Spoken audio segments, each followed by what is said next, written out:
Hi, so we've been talking about infinite series recently and the importance of what these infinite series are going to be soon. And to be really valuable, they have to converge. They can't diverge. So to find out if they converge or diverge, we need some tests. And one test that we talked about was the comparison test. One disadvantage of the comparison test is we have to have another series that we compare to that we know whether it converges or diverges. And the only thing we really know right now are geometric series and p-series. But they are pretty good comparison models to use. So we did run into a problem though. We found the comparison test worked on several really nicely, but then we got to these two series. And we looked at this and said, yeah, it's not geometric, but it looks a lot like a p-series. It looks a lot like this p-series. N equals 1 to infinity of 1 over n to the first.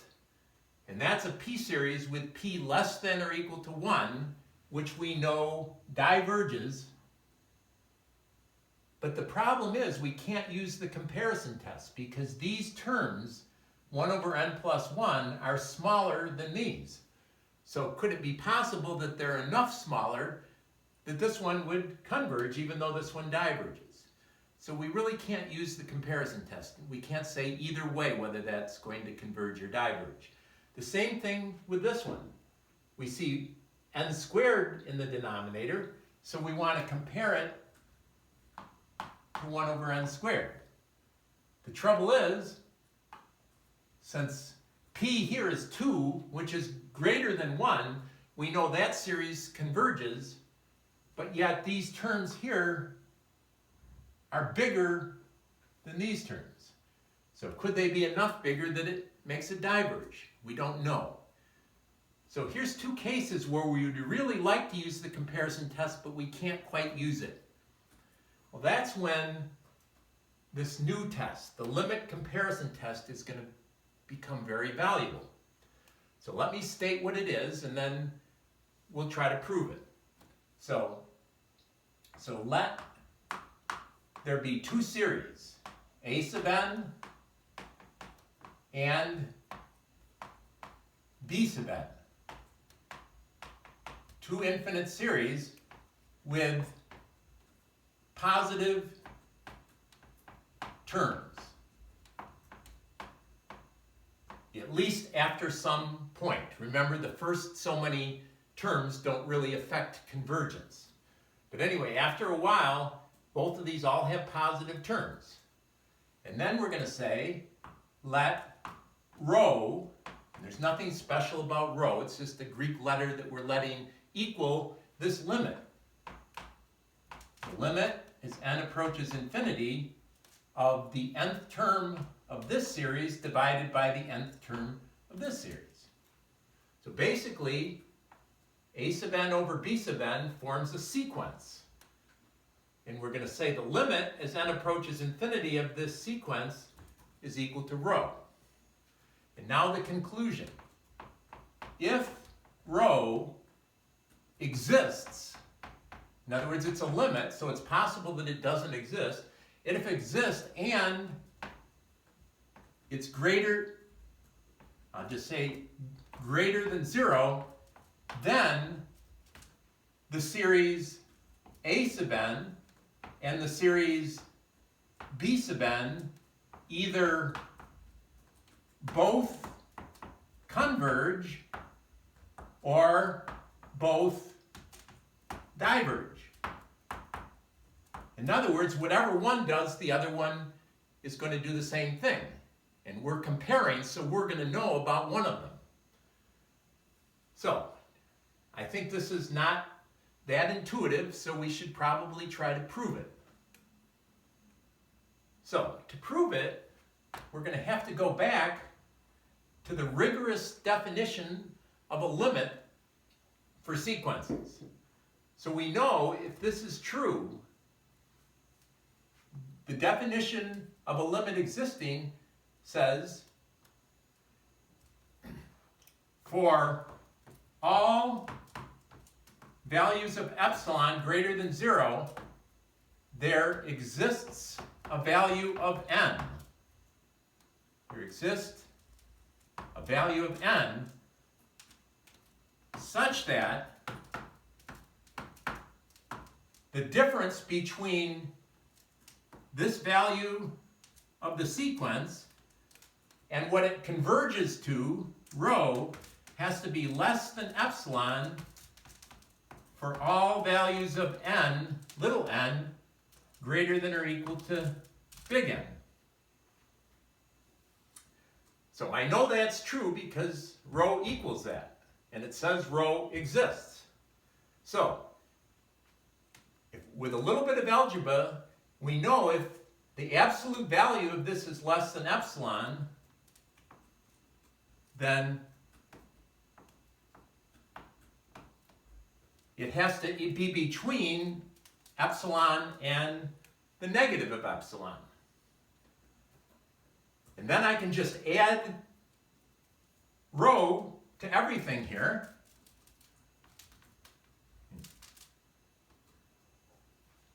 And now multiply both sides by b sub n.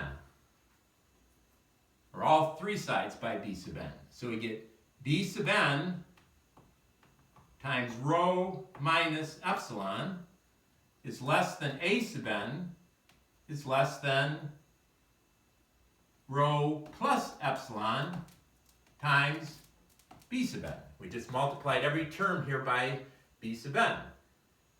Now, this is true for all epsilon greater than 0. So we're going to pick our epsilon.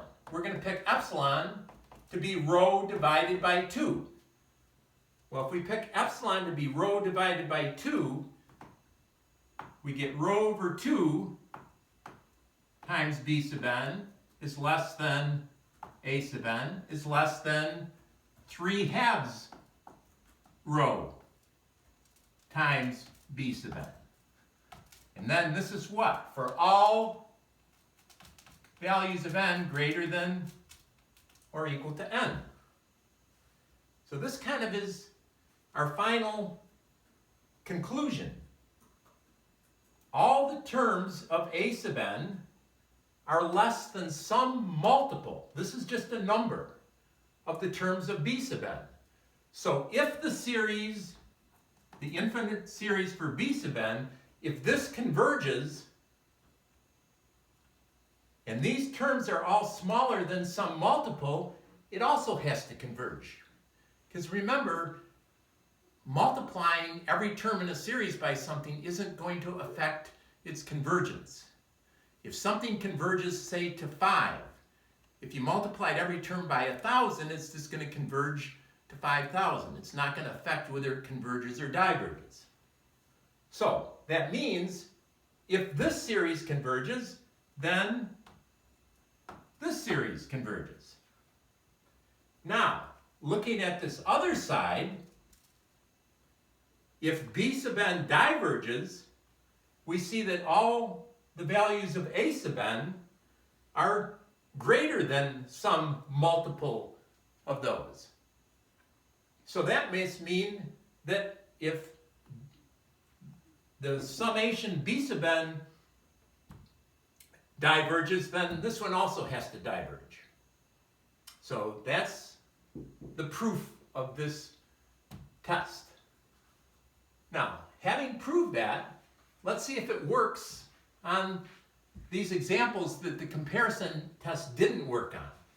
So we're going to let rho equal the limit as n approaches infinity of a sub n divided by b sub n.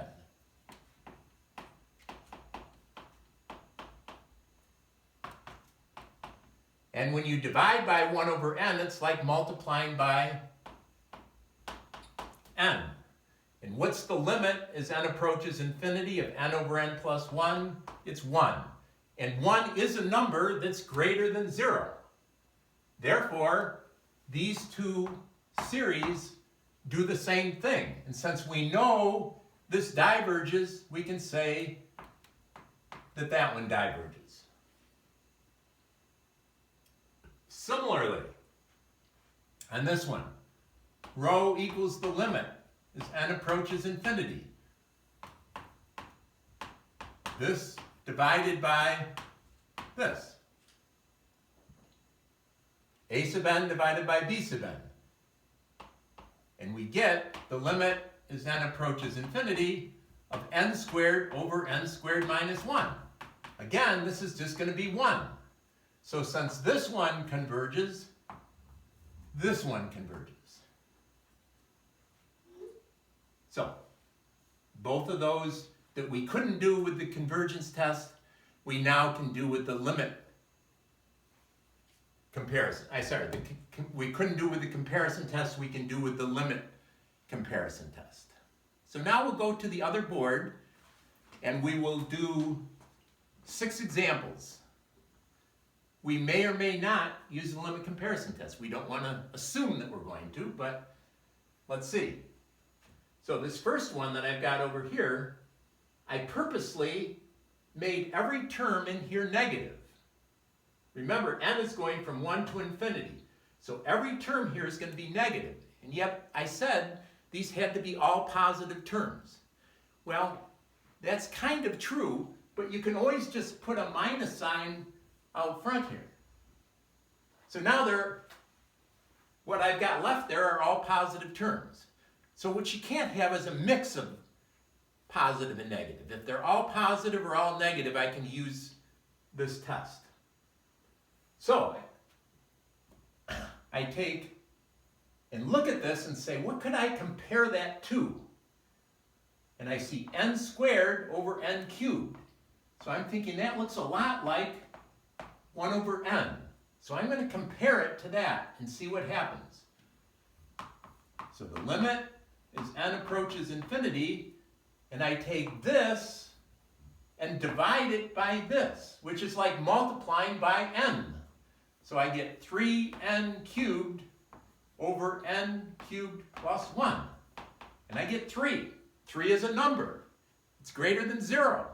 Therefore, I can say that these two both diverge. Since we know this is a p-series with p less than or equal to 1, it's 1, we know this diverges, so this one also has to diverge. I also should note here that it doesn't really make a difference which one you call a sub n and which one you call b sub n. If we had done it the other way around, if these had been flipped, we would have just gotten 1/3, and you still would have come up with the same conclusion.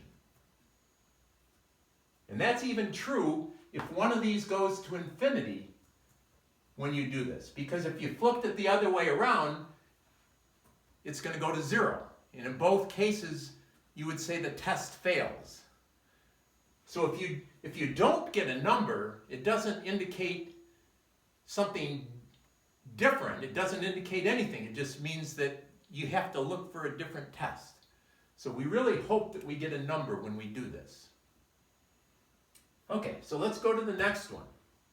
I purposely changed n into k just to show you the letters you use don't really matter as long as they're consistent.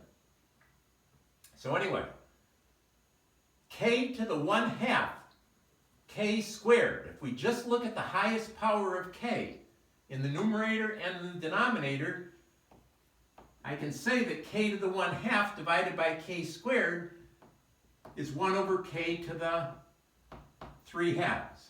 So I'm going to compare it to that.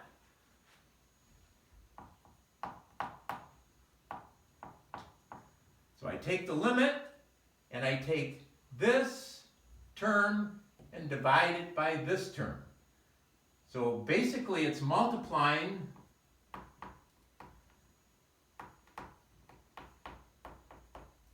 by k to the 3/2 in the numerator.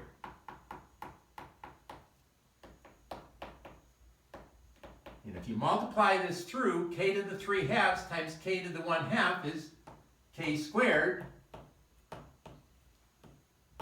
And then continue to distribute that through, now we can only, oh, this is k, not n. If we have this limit and they're both going to infinity, remember we only have to look at the highest power of k in the numerator and the denominator. So I can kind of ignore everything there and I get 1. Therefore, since this is a p series with p greater than 1, this converges. That means our original one converges. Okay, so back to n, but I'm starting at 3. Remember, it doesn't matter. This could be even at 300, and it's not going to affect the convergence. I have no n's in the numerator, and the highest power of n in the denominator is n to the first. So I'm going to want to compare this to 1 over n. So I'm going to take the limit as n approaches infinity, and I'm going to take this term and divide it by this term. So that's like multiplying the numerator by n.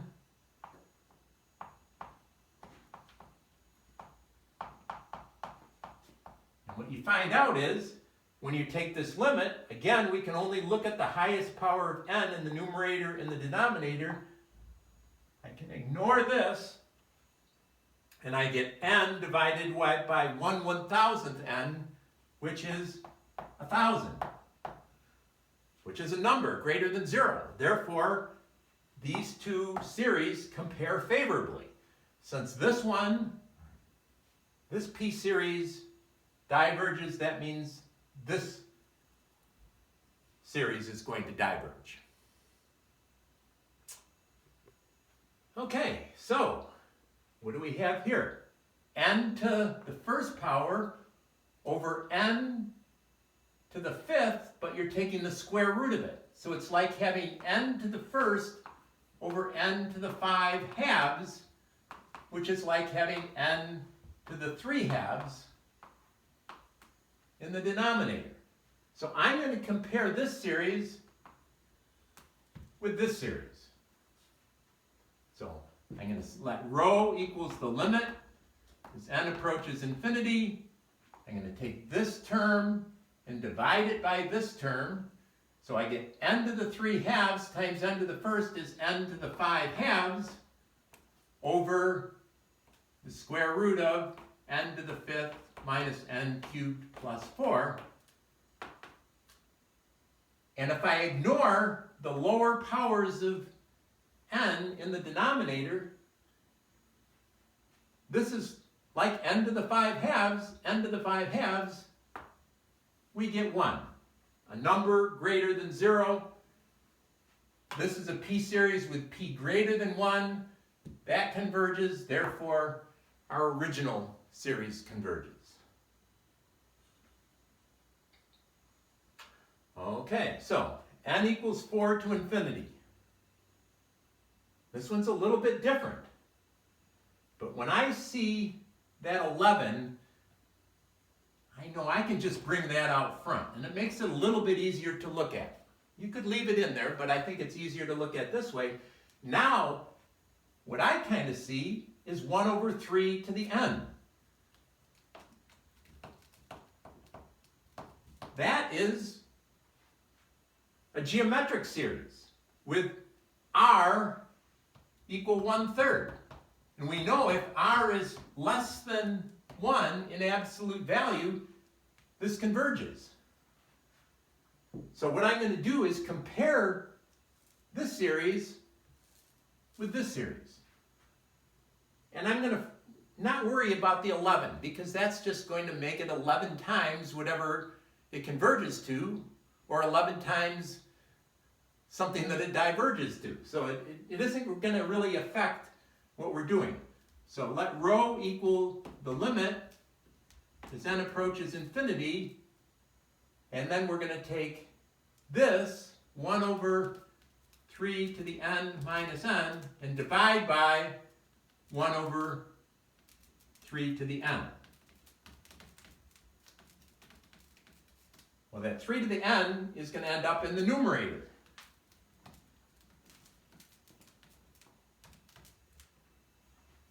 Now, there's two ways you can look at this. One, you can say that n is going to be so much less than 3 to the n that you can kind of ignore it.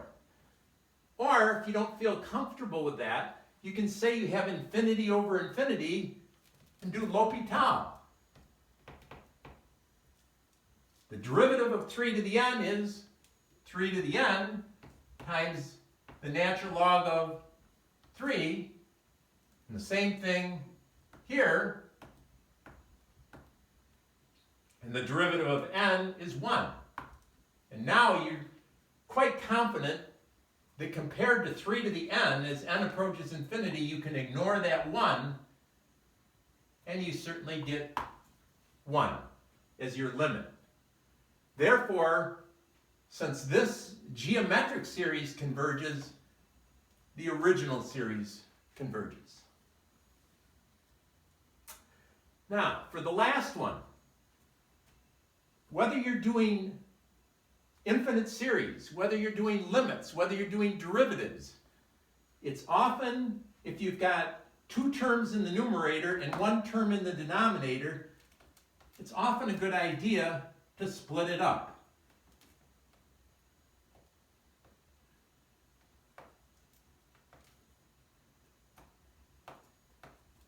I can split it up like that, and now I can see that I'm adding all these plus all of these. Well, with addition, it doesn't matter the order you do it. So I could just add up all of these, and then add up all of these, and add them together. I don't have to do it one at a time. So I can make this two separate summations. I can make it 1 over n times 2 to the n, and then another summation. N equals 1 to infinity, and the n's cancel, and you just get 1 over 2 to the n. This is just a geometric series. It's 1/2 to the n power, where r equals 1/2. It's less than 1, so this one converges. We could even figure out what it converges to. This one looks like a geometric series, except it's got that extra factor of n in the denominator, which is just going to make all of these fractions smaller than 1 over 2 to the n. So we have something smaller than something that converges. We don't even need the limit comparison test. We can just say by the comparison test that this one converges. So if they both converge to a number, we know the whole thing is going to converge. So this one didn't need the limit comparison test, but it just used a little bit of analysis and a little bit of good algebra. So anyway, I think that shows you how valuable the limit comparison test can be and how it's a little stronger than just the regular comparison test. But I don't think we've quite got there so that we can do all the series we want. So I'm just going to give you one. We're not going to work it out, but say we had n factorial over 2 to the n times n squared. I think if you take a quick look at that, you can't see anything you'd want to compare that to. And I don't think you want to do the integral of that. So maybe we still have a little bit more work to do. So maybe in the next talk, we'll come up with another test that might even be the strongest test we've found so far. So take care until then.